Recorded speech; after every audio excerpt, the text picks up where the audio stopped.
রোজ রোজ একই ধরনের খাবার নিজের খেতে যেমন ভালো লাগে না, তেমনি অন্যকেও সার্ভ করতে ভালো লাগে না। তাই আপনাদের জন্য নিয়ে এলাম নবাবী চিকেন।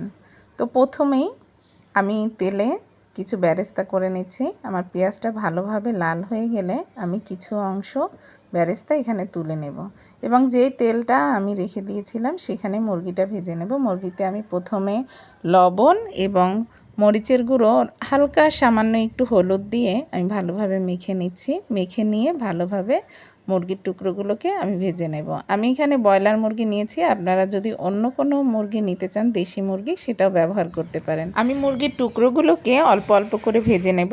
মনে রাখবেন এটা কিন্তু বেশি ভাজবেন না, হালকা ভেজে নেবেন। ভাজা হয়ে গেলে মুরগির টুকরোগুলো তুলে নেব। তুলে নেওয়ার পর সেই তেলের মধ্যেই আমি পেঁয়াজ বাটা, রসুন বাটা, আদা বাটা পরিমাণ মতন, সব মশলাগুলোই পরিমাণ মতন দিয়ে দেবেন।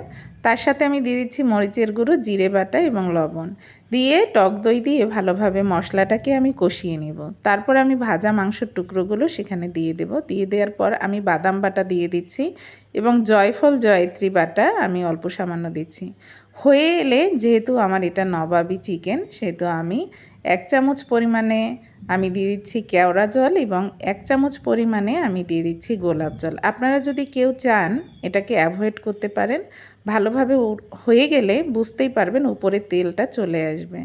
আর অল্প সামান্য পরিমাণে চিনি দিয়ে কিছুক্ষণ অপেক্ষা করে আমি মুরগিটা নামিয়ে ফেলবো।